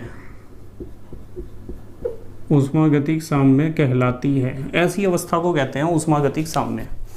पर यहाँ एक दिमाग में क्वेश्चन जरूर खड़ा हो रहा होगा आपके। क्वेश्चन पता क्या खड़ा हो रहा होगा कि सर ये शब्द क्या है? स्थूल। ये स्थूल नहीं समझ में आया हमारे। स्थूल क्या है? स्कूल तो समझ में आता है, पर सर स्थूल नहीं समझ में आया। स्थूल ज़्यादा खतरनाक चीज़ नहीं है, कभी आप इससे डर रहे हो। देखो मैं बताता हूँ स्थूल क्या होता है।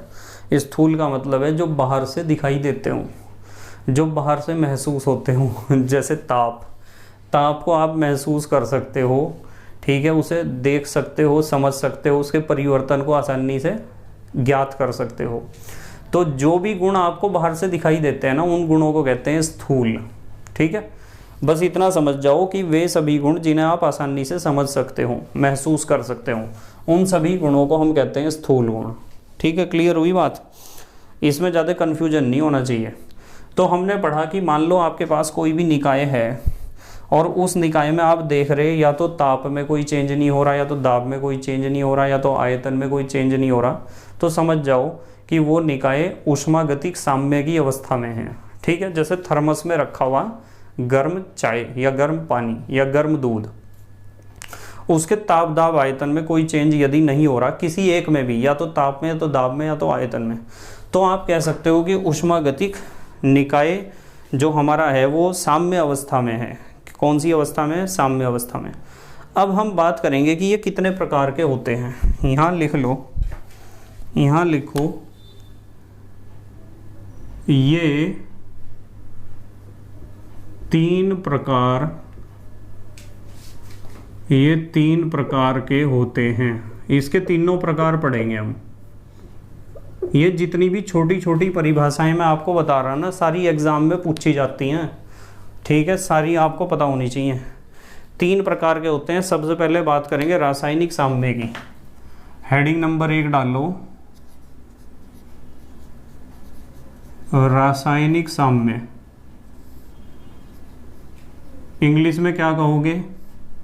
इंग्लिश में कहोगे केमिकल इक्विलिब्रियम। लिख लो, केमिकल इक्विलिब्रियम। ठीक है, इसका मतलब क्या है? इसका मतलब है कि समय के साथ साथ जो पदार्थ हैं ना निकाय में, उनकी सांद्रताओं में कोई परिवर्तन नहीं होने का। समय के साथ साथ पदार्थों की सांद्रताओं में कोई परिवर्तन यदि नहीं हो रहा है तो आपको समझ जाना चाहिए कि वो रासायनिक साम्य अवस्था है। कौन सी अवस्था है? रासायनिक साम्य अवस्था। ठीक है, लिख लो इसमें, समय के साथ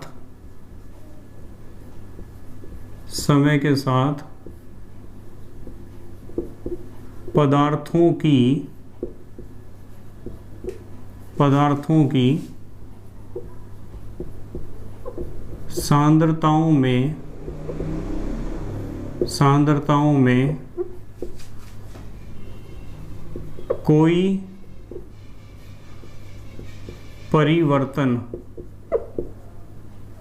कोई परिवर्तन नहीं होता है। समय के साथ पदार्थों की सांद्रताओं में कोई परिवर्तन नहीं होता है। यदि सांद्रताओं में कोई परिवर्तन नहीं हो रहा है तो आपको समझ जाना चाहिए कि वो जो निकाय है वो रासायनिक साम्य की अवस्था में है। ठीक है, उसके बाद नंबर 2 हेडिंग लिखो। नंबर 2 हेडिंग यांत्रिक साम्य। यांत्रिक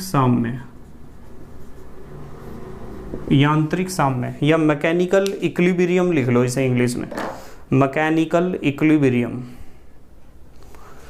ठीक है, इसमें क्या होता है कि निकाय का एक भाग दूसरे भाग पर कोई भी कार्य नहीं करता है, या फिर आप इसे ऐसे भी कह सकते हो कि निकाय में जितने भी प्रावस्थाएं हैं उनका सबका दाब बराबर है। दाब में कोई परिवर्तन नहीं हो रहा किसी भी प्रावस्था के। ठीक है, तो यहां लिखो निकाय का एक भाग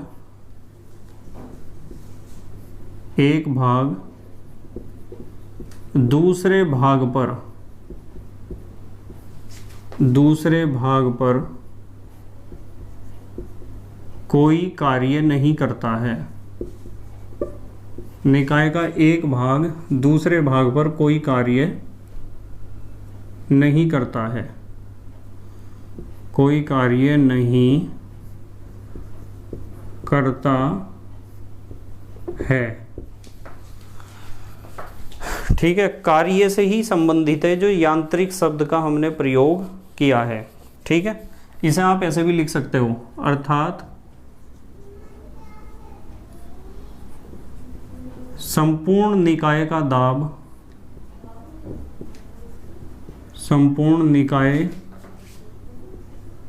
का दाब समान रहता है। संपूर्ण निकाय का दाब समान रहता है। यदि पूरे निकाय का दाब बिल्कुल एक जैसा है, कोई भी परिवर्तन आपको देखने को नहीं मिल रहा है, तो आप समझ जाओ कि निकाय यांत्रिक साम्य की अवस्था में है। नंबर 3 हेडिंग लिखो। अच्छा, नंबर 3 हेडिंग लिखो, तापीय साम्य। तापीय साम्य, नाम से ही पता चल गया होगा आपको। इंग्लिश में क्या कहोगे बताओ इसे? तापीय को क्या कहोगे? थर्मल। तो इंग्लिश में आप कह सकते हो थर्मल इक्विलिब्रियम। इसमें क्या होता है कि निकाय के संपूर्ण भाग का ताप एक जैसा होगा, पूरे निकाय का ताप। यहाँ लिख लो, पूरे निकाय का ताप एक समान होता है या एक समान रहता है, ऐसे लिख लो। पूरे निकाय का ताप एक समान रहता है। यदि पूरे निकाय के टेम्परेचर में कोई भी चेंज नहीं हो रहा तो वो तापीय साम्य में होगा। कौन सी अवस्था में होगा? तापीय साम्य में। उसके बाद हम बात करेंगे, अगली बात कर रहे, चलो एक हेडिंग लिखो मेरे साथ साथ, अवस्था के चर। 2-3 बातें और बता दूं आपको बढ़िया सी। अवस्था के चर, अवस्था के चर, हेडिंग लिखो अवस्था के चर, या इंग्लिश में कहते हैं इसे स्टेट वेरिएबल्स। स्टेट वेरिएबल्स, ठीक है, अवस्था के चर या स्टेट वेरिएबल्स। इसका मतलब क्या है? इसका मतलब है जो गुण निकाय की अवस्था को परिभाषित करने के लिए पर्याप्त होते हैं। लिखो मेरे साथ साथ, जो गुण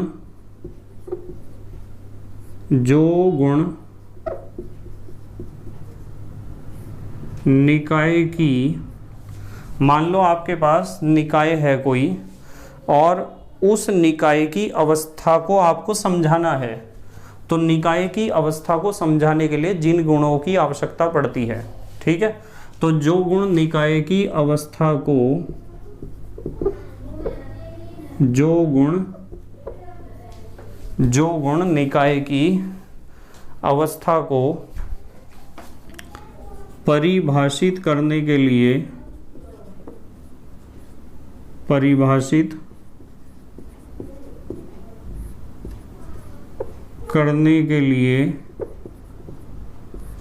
पर्याप्त होते हैं,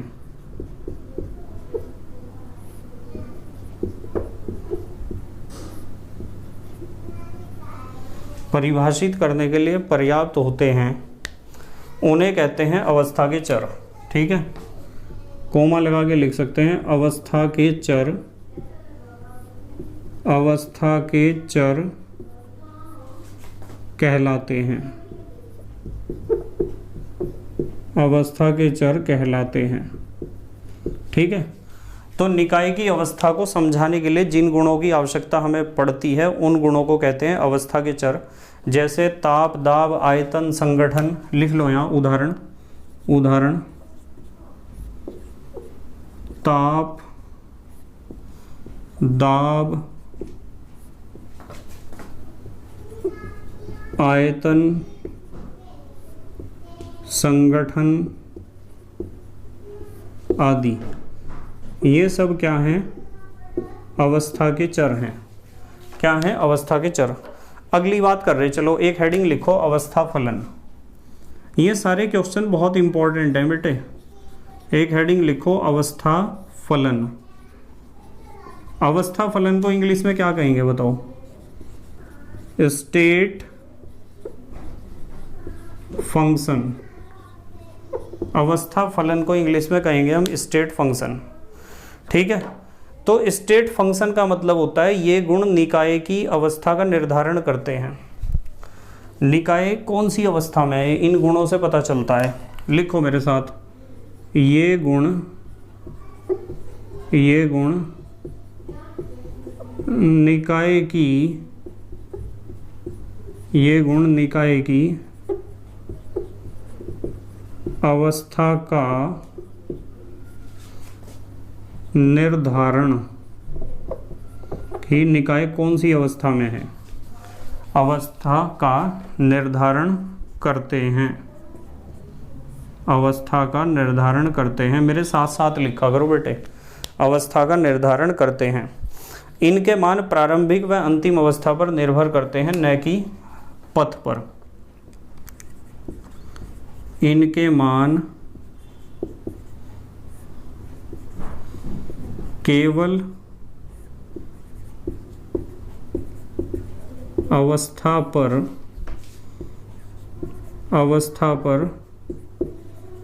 निर्भर करते हैं, केवल अवस्था पर निर्भर करते हैं, न कि पथ पर। देखो इसका मतलब क्या है, मैं समझाऊंगा अभी आपको। न कि पथ पर, एग्जाम्पल लिख लो, एग्जाम्पल से समझ में आएगा। जैसे ताप, दाब, आयतन, एंथैल्पी। यहाँ लिखो उदाहरण, उदाहरण में जैसे ताप, कौमा दाब, कौमा आयतन, कौमा एंथैल्पी, ये सब अवस्था फलन है, स्टेट फंक्शन है। एंट्रोपी, मुक्त ऊर्जा, आंतरिक ऊर्जा, एंट्रोपी, मुक्त ऊर्जा, मुक्त ऊर्जा, कौमा आंतरिक ऊर्जा, आंतरिक ऊर्जा आदि। ठीक है, देखो इसका मतलब पता क्या है। यदि आप ताप के बारे में बात कर रहे हैं ना, मान लो एक निकाय था और उसका ताप था 10 डिग्री सी, आपने उसे गर्म कर दिया, उसका ताप हो गया 100 डिग्री सी। तो ताप जो है एक ऐसी चीज है जो किसी अवस्था के ऊपर डिपेंड करती है। तो यदि निकाय एक अवस्था से दूसरी अवस्था में बदला है, तो जितने भी अवस्था फलन होंगे वे किस तरीके से निकाय बदला है उस तरीके या उस रास्ते या उस पथ पर निर्भर नहीं करेंगे। अवस्था फलन केवल अवस्था पर निर्भर करेंगे। जैसे भाई ये चीज़ें जब मैं आपको बता रहा हूँ, ताप, दाब, आयतन, एंथैल्पी, एंट्रोपी, मुक्त ऊर्जा, आंतरिक ऊर्जा, तो आपको समझ में ही नहीं आ रहा कि अवस्था फलन क्या चीज़ है। पर मैं आपको एक एग्जाम्पल दे सकता हूँ, उससे आप एकदम समझोगे कि अवस्था फलन का क्या मतलब है।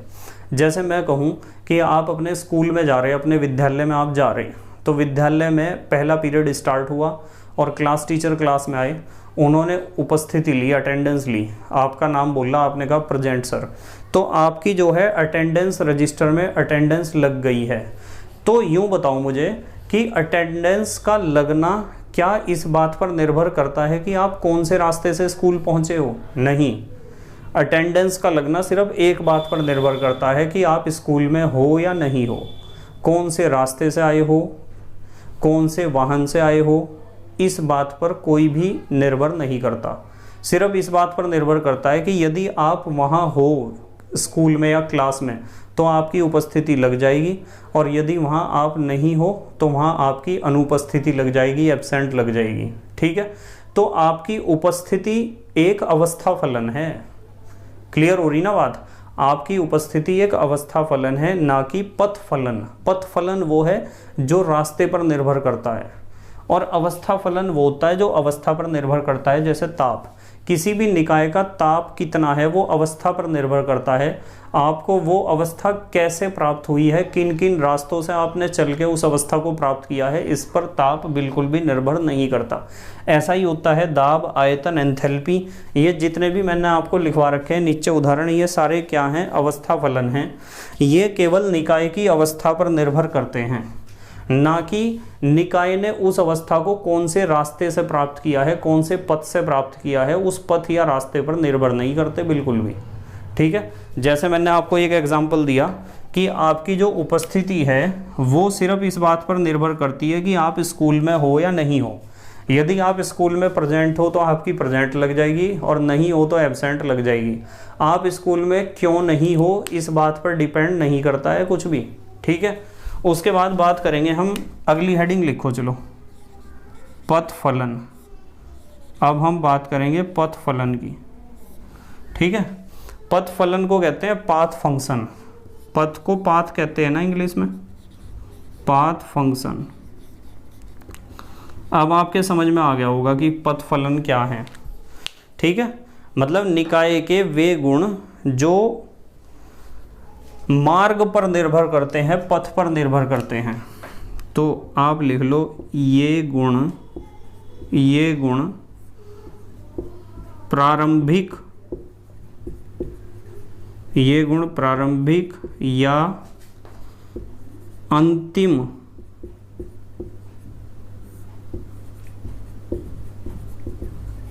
अवस्था पर, ये गुण प्रारंभिक या अंतिम अवस्था पर निर्भर नहीं करते,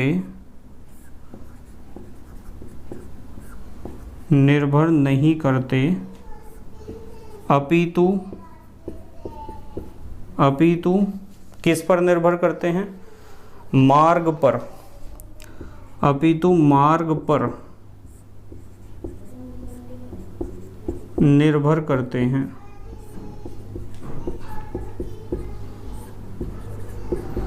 मतलब इस चीज़ पर डिपेंड करते हैं कि वो अवस्था कौन से रास्ते से हमें मिली है। जैसे उदाहरण लिख लो आप, फिर मैं समझाऊंगा इसके बारे में। उदाहरण लिख लो इसके भी, आप पथ फलन के उदाहरण लिखो। कार्य ऊष्मीय ऊर्जा, कार्य कोमा ऊष्मीय ऊर्जा, कार्य कोमा ऊष्मीय ऊर्जा आदि। ठीक है, देखो मैं एक बात बता रहा हूँ आपको। मैं आपको यूँ कह रहा कि भाई आप जो है स्कूल में जाते हो, मान लो आप स्कूल में जाते हो, ये तो आपका घर है, यहाँ ये तो आपका है होम और ये है आपका स्कूल। ठीक है, एक रास्ता ऐसा है जो सीधा स्कूल में जाता है, एक रास्ता घंटा घर से होके जाता है, क्लॉक टावर, ये घड़ी बना दी मैंने, वहाँ से होके जा रहा। तो यदि आप सीधे रास्ते से जा रहे हैं तो आप वहाँ कम थकावट महसूस करोगे स्कूल में। मतलब आप कितने थक चुके हो वो अवस्था फलन नहीं है, आप कितने थक चुके हो वो है पथ फलन। यदि आप घर से घंटा घर, क्लॉक टावर गए और घंटा घर से फिर स्कूल गए, लंबी रास्ता, लंबी दूरी, लंबा पाथ तय करके गए आप, तो क्या होगा? जब लंबा रास्ता आप तय करोगे तो ज़्यादा एनर्जी वेस्ट होगी, ज़्यादा एनर्जी वेस्ट होगी तो ज़्यादा थक जाओगे।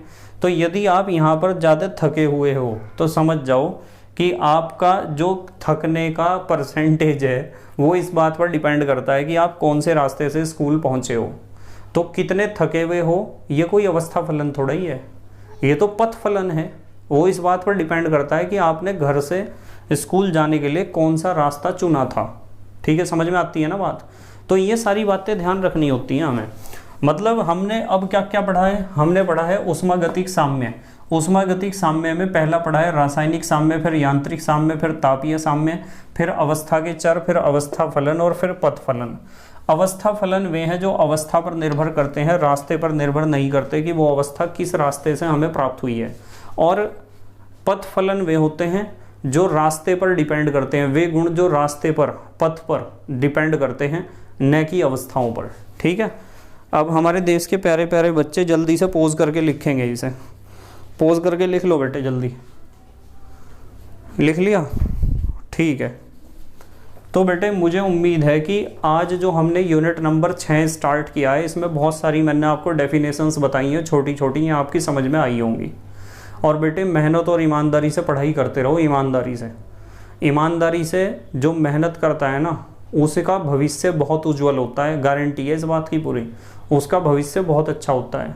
ठीक है, वो अच्छा भविष्य जल्दी ही भले ही ना प्राप्त होता हो, पर जिस दिन वो प्राप्त होगा ना उस दिन देखना जरा आप किस तरह सूरज की तरह चमकोगे। ठीक है, तो thank you very much for watching this video. Okay, bye.